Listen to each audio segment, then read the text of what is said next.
Beaucoup d'entre vous pensent perdre la raison, mais ce n'est pas le cas. Je connais ce vertige, cette sensation d'irréalité où chaque certitude s'évapore comme une brume matinale sous un soleil de plomb. On se réveille à 3 heures du matin, le cœur battant à tout rompre contre les côtes, la gorge nouée, cherchant désespérément comment la personne qui prétendait nous aimer, celle qui connaissait nos secrets les plus intimes et nos vulnérabilités les plus profondes, a pu nous infliger une telle violence avec une telle froideur chirurgicale. Ce basculement n'était pas un accident de parcours, c'était une fatalité inscrite dans les fondations même d'une relation bâtie sur un déséquilibre fondamental, une architecture de l'illusion où vous étiez le seul bâtisseur tandis que l'autre n'était qu'un spectateur parasite. Nous avons cru, avec une ferveur presque religieuse, que plus de patience, plus de compréhension ou une perfection sans faille ramènerait la magie incandescente du début. On s'est épuisé, corps et âme, à remplir un vase percé, confondant l'intensité dévastatrice des montagnes russes émotionnelles avec la véritable intimité. Derrière le masque de celui qui trahit, derrière ce visage autrefois si familier, se cache un vide abyssal, une absence de substance que nous avons tenté de combler avec notre propre lumière. Ils ne trahissent pas parce que vous n'êtes pas assez, parce que vous avez manqué de quelque chose ou parce que vous avez commis une erreur. Ils trahissent parce qu'ils sont structurellement incapables de supporter le reflet de leur propre vacuité dans le miroir pur de votre amour. Votre lumière éclairait leur zone d'ombre et au lieu de chercher à guérir, ils ont préféré briser la lampe. Ce que vous traversez actuellement porte un nom technique, mais dont la réalité est un enfer quotidien. La dissonance cognitive, c'est un conflit épuisant, une guerre civile intérieure entre les actes cruels, froids et tangibles que vous voyez de vos propres yeux et l'image idéale, presque divine, que vous voulez désespérément préserver de l'autre. Votre cerveau est devenu un champ de bataille fumant où vous passez des heures, des nuits entières, à analyser chaque silence, chaque SMS ambigu, chaque regard fuyant, cherchant une logique humaine là où il n'y a que du chaos manipulé. Cette fatigue mentale, n'est-ce pas une simple lassitude? C'est une érosion lente et systématique de l'âme, une tentative de résoudre une équation dont l'autre a sciemment falsifié les données. Rappelez-vous ces moments de futur fucking, ces promesses de voyage, de projets de maison, de vieillesse partagée, lancées avec une assurance désarmante. Ce n'étaient pas des engagements, mais des hameçons.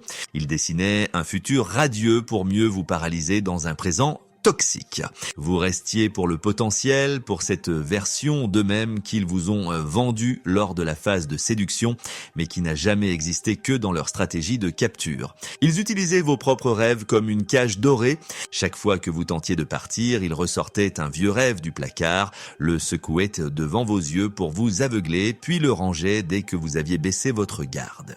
La trahison fracture l'âme en 1000 morceaux, créant une onde de choc qui résonne dans chaque cellule de votre corps. Pour celui qui trahit, la fracture est invisible car il possède cette capacité terrifiante de compartimenter sa conscience. Il agit avec une désinvolture qui ressemble à de la cruauté pure, mais ses actes non résolus s'accumulent dans les recoins de son psychisme.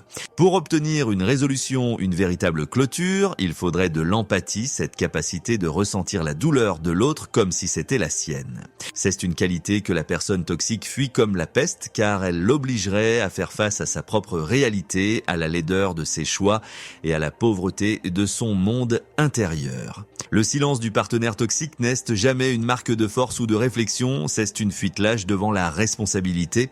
Le traitement par le silence, le fameux stonewalling, est une arme de destruction massive conçue pour vous déshumaniser, pour vous réduire à l'état d'objet que l'on range sur une étagère quand il ne sert plus.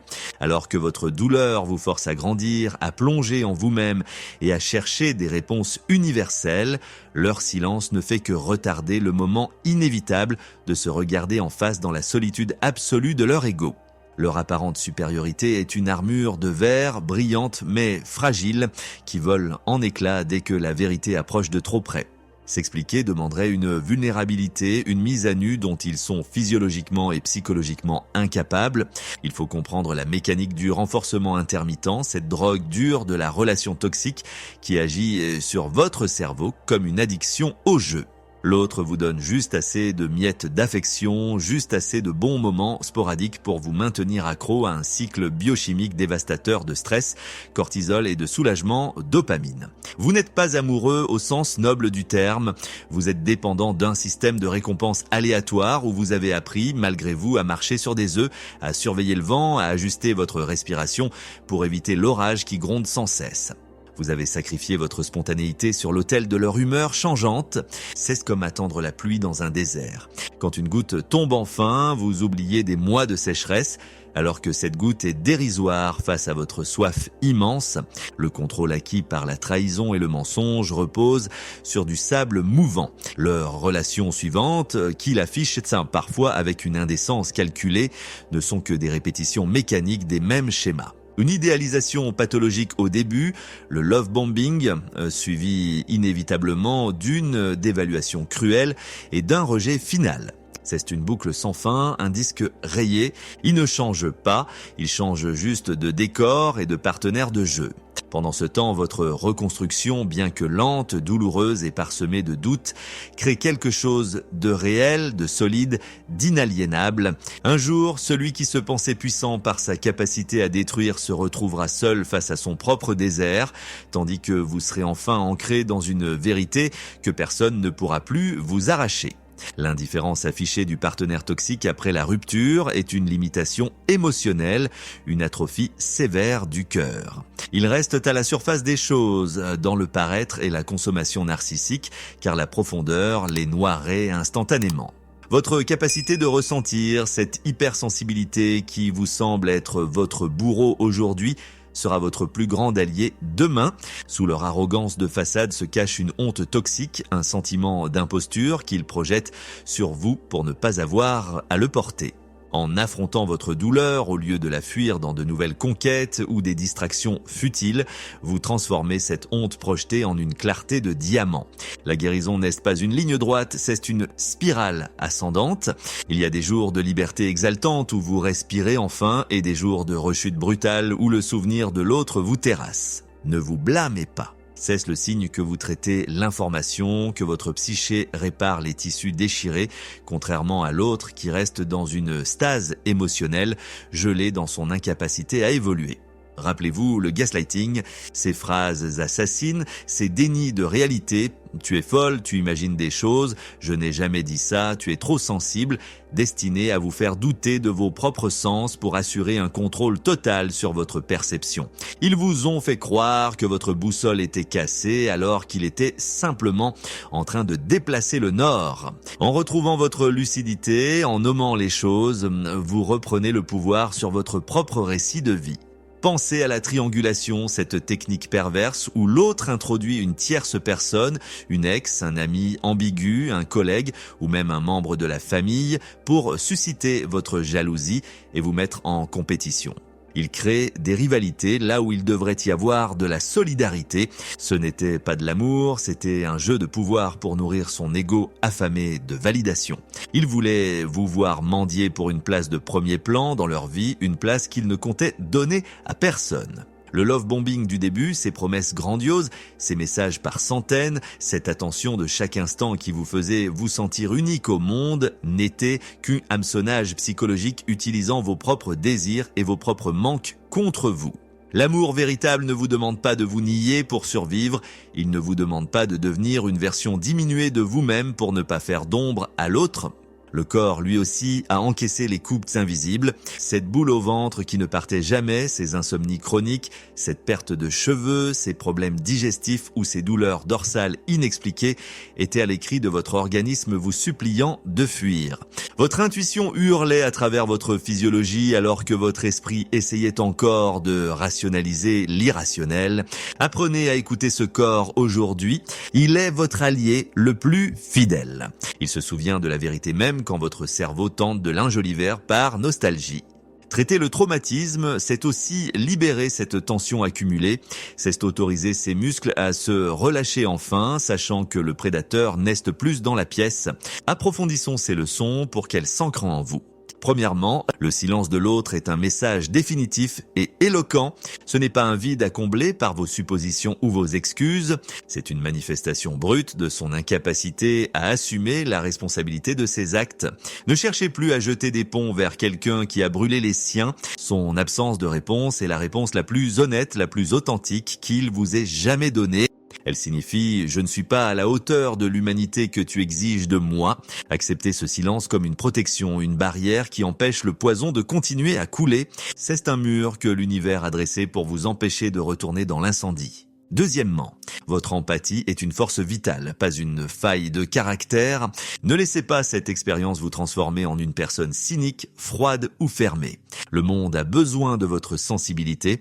Apprenez simplement à construire des frontières de fer, des remparts sains autour de votre jardin intérieur. Apprenez à discerner ceux qui méritent votre vulnérabilité de ceux qui ne cherchent qu'à l'exploiter. Donnez votre lumière à ceux qui savent l'honorer par leur intégrité et non à ceux qui cherchent à l'éteindre pour ne pas se sentir inférieur. Votre capacité à aimer profondément est un super pouvoir. Apprenez juste à ne pas le gaspiller sur des trous noirs émotionnels. Troisièmement, la guérison profonde vient de la compréhension de votre propre architecture. Vous avez passé assez de temps, peut-être des mois ou des années, à analyser l'autre, ses motivations, ses traumatismes, ses patterns, ses mensonges. Il est temps de ramener le projecteur sur vous sans jugement. Demandez-vous avec compassion, pourquoi ai-je accepté l'inacceptable? Quelle part de moi croyait qu'elle devait gagner l'amour par le sacrifice ou la souffrance? En soignant la blessure d'origine, celle qui vous a rendu perméable à ce type de prédateur, vous devenez définitivement immunisé. Vous ne chercherez plus à sauver les autres pour vous sentir exister, vous vous sauverez vous-même. Quatrièmement, la paix est un choix radical et quotidien. La seule vengeance valable, la seule qui ait un sens, est votre indifférence finale. Pas une indifférence jouée ou forcée pour attirer l'attention, mais celle qui vient naturellement quand l'autre n'est plus qu'un souvenir lointain, une note de bas de page sans charge émotionnelle. Chaque minute passée à ruminer le passé, à vérifier leurs réseaux sociaux, à traquer leurs nouveaux abonnés ou à imaginer des dialogues imaginaires est un cadeau d'énergie vitale que vous leur faites encore. Ils vivent gratuitement dans votre tête. Expulsez-les. Reprenez votre temps, cette ressource non renouvelable. Portez votre attention avec une discipline de fer sur le moment présent, sur les sensations de votre corps, sur la beauté simple du monde qui vous entoure. Chaque trahison, aussi dévastatrice soit-elle, portait en elle une exigence brutale. Celle de vous rappeler qui vous êtes vraiment dépouillé de vos illusions. Personne, absolument personne, n'a le pouvoir de prendre votre essence, votre étincelle fondamentale. En affrontant l'obscurité la plus totale, celle où l'on perd ses repères et son identité, vous êtes devenu authentique. Vous avez traversé le feu et ce qui reste est pur. Votre histoire ne s'arrête pas à ce chapitre douloureux, elle commence véritablement maintenant avec une sagesse durement gagnée, une vision plus claire et une force que vous n'auriez jamais soupçonnée. Ne vous attardez pas plus longtemps sur le cadavre d'une relation qui en réalité n'existait que dans vos projections et vos espoirs. Ce que vous aimiez, c'était le potentiel que vous voyiez en eux, pas la réalité de ceux qu'ils sont. Vous aimiez une chimère qu'ils ont habilement projetée sur l'écran de votre besoin d'amour. Construisez maintenant une vie alignée millimètre par millimètre avec vos valeurs les plus hautes. Vous n'êtes pas ce qui vous est arrivé, vous n'êtes pas la trahison, vous n'êtes pas le mensonge, vous n'êtes pas le rejet. Vous êtes celui qui a survécu, celui qui a traversé le désert et qui a trouvé sa propre source d'eau. Vous êtes celui qui a retrouvé sa propre lumière, celle qui ne dépend plus de la validation ou du regard de personne pour briller avec intensité. Prenez soin de vous avec une tendresse infinie, comme vous le feriez pour un enfant blessé. Vous avez subi un traumatisme émotionnel réel, souvent comparable à un choc post-traumatique complexe. Soyez patient avec votre cœur, on ne guérit pas d'une amputation de l'âme en une semaine. Vous avez survécu à l'impact, vous avez survécu à la chute. Apprenez maintenant à fleurir dans les ruines, à transformer les décombres en fondations pour un temple bien plus solide. Vous êtes plus fort que vous ne le croyez, plus résilient que vous ne l'imaginez, et vous êtes enfin radicalement libre. Considérez la période de no contact, aucun contact, non pas comme une punition pour l'autre ou un jeu de silence pour le faire revenir, mais comme une cure de désintoxication vitale pour vous-même. C'est une mesure de santé publique pour votre esprit. Chaque fois que vous résistez à l'envie de regarder leur profil, chaque fois que vous ne répondez pas à un message de test, le hoovering, cet aspirateur émotionnel, vous reprenez une part de votre territoire intérieur. Le partenaire toxique reviendra souvent avec un message anodin. J'ai vu ce film et j'ai pensé à toi. Comment va ton chien? Non par amour, mais parce que sa nouvelle source d'approvisionnement ne suffit plus à combler son vide. Il revient pour vérifier s'il a toujours un accès à votre énergie, si la porte est restée entrouverte. Fermez la porte, verrouillez-la, changez la serrure. Non par colère, mais par respect pour la personne que vous devenez. La colère que vous ressentez est saine. C'est le signe que votre système de justice interne se réveille. C'est votre dignité qui reprend ses droits. Utilisez cette colère comme un carburant pour poser des limites, pas comme un poison qui vous consume. Transformez l'indignation en affirmation de soi. Vous avez le droit d'être en colère, d'avoir été trompé, manipulé, utilisé comme un simple accessoire narcissique. Mais ne laissez pas cette colère devenir votre nouvelle identité. Elle est un pont nécessaire vers la guérison, pas une destination finale. Une fois le pont traversé, laissez la colère derrière vous. Elle pèse trop lourd pour le voyage qui vous attend. Observez comment votre corps réagit maintenant que la menace est partie, même si l'esprit rumine encore. Peut-être que vos épaules se détendent enfin, que votre sommeil devient plus profond malgré les rêves étranges, que vos pensées sont moins embrumées. C'est votre système nerveux qui sort du mode survie, combat ou fuite pour entrer en mode vie. Célébrez ces petites victoires. Le goût d'un café bu dans le calme, le rire d'un ami qui ne vous juge pas, la couleur du ciel que vous ne regardiez plus. Ces choses sont réelles. La manipulation était une fiction, un scénario écrit par un esprit malade. Vous allez redécouvrir des passions que vous aviez abandonnées pour plaire à l'autre, ou simplement parce que vous n'aviez plus l'énergie mentale pour les cultiver. Vous allez redécouvrir des goûts musicaux, des envies de sortie, des rêves de carrière que vous aviez mis sous silence pour ne pas créer de conflits ou pour ne pas déclencher leur jalousie. C'est une renaissance, c'est le moment de vous réapproprier votre existence. L'autre a essayé de vous convaincre que vous étiez difficile à vivre, que vous étiez instable, que vous étiez le problème central. C'était une projection pure et simple.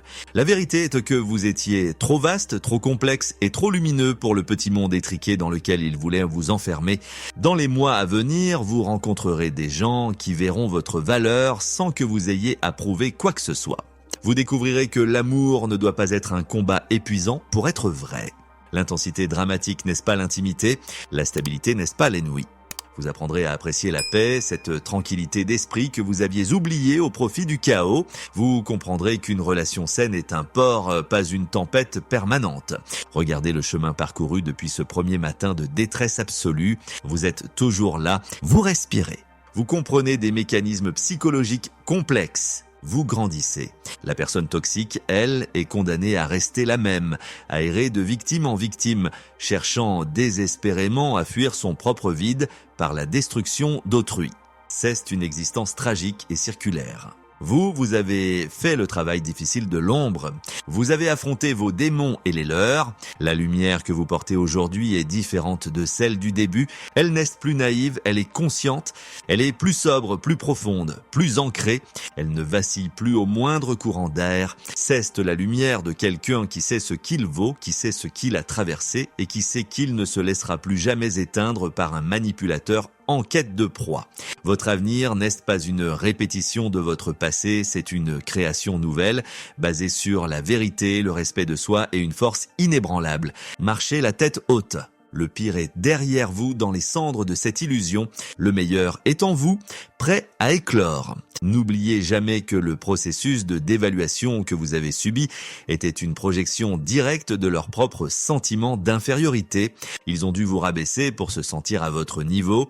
Ils ont dû briser vos ailes pour que vous ne vous envoliez pas loin de leur médiocrité. Ils vous ont critiqué sur vos points forts parce que c'est ce qu'ils vous enviaient le plus. Maintenant que les chaînes sont brisées, vous pouvez enfin voir l'étendue du ciel. Ne regardez pas en arrière vers la cage, il n'y a rien pour vous là-bas. Votre place est ici, dans le présent, et là-bas dans un futur que vous allez sculpter de vos propres mains avec une liberté retrouvée et une âme enfin en paix. Le chemin vers la guérison totale est pavé de moments de clarté brutale. Vous réaliserez soudainement, au détour d'une rue ou d'une pensée, que vous n'avez pas perdu l'amour de votre vie, vous avez perdu votre plus grand fardeau. Vous réaliserez que ce que vous craigniez de perdre n'était qu'une mirage bien mis en scène. Et dans ce vide laissé par l'absence du toxique, vous trouverez l'espace nécessaire pour faire pousser quelque chose de magnifique. Une version de vous-même que vous n'avez jamais rencontrée, plus forte et plus sereine. Restez ferme dans votre décision de ne plus jamais laisser personne traiter votre cœur comme un paillasson ou un terrain de jeu.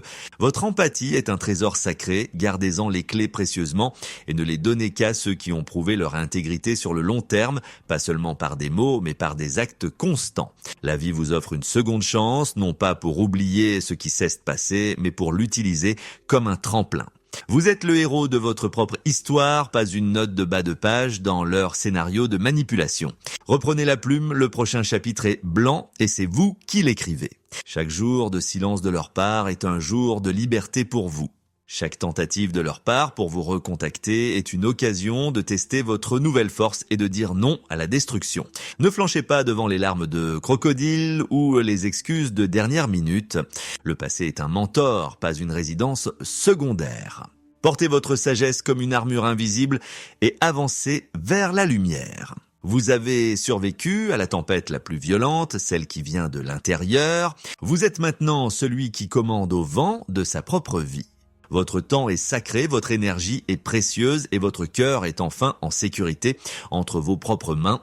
Cultivez la gratitude pour les leçons apprises, même si le prix a été exorbitant. Ces leçons vous ont donné une vision à rayon X sur la nature humaine. Vous ne verrez plus jamais le monde avec la même naïveté et c'est un cadeau inestimable. Vous êtes devenu un alchimiste capable de transformer le plomb de la trahison en l'or de la sagesse. C'est cela, la véritable victoire. C'est cela, la guérison. C'est l'instant où vous réalisez que vous n'avez plus besoin d'eux pour être entier. Vous l'avez toujours été, il vous avait juste fait oublier votre propre complétude. Continuez d'avancer pas à pas avec la certitude que chaque effort vers votre propre bien-être est un acte de résistance héroïque contre la toxicité. Vous n'êtes plus seul, vous faites partie d'une lignée de survivants qui ont vu l'ombre et ont choisi, envers et contre tout, la lumière. Votre voyage continue et il est beau car il est enfin totalement et absolument le vôtre. Votre âme est en train de se reconstruire plus forte au niveau des fractures, comme un os qui guérit. Vous êtes une œuvre d'art en devenir et le monde attend de voir l'éclat de votre résilience.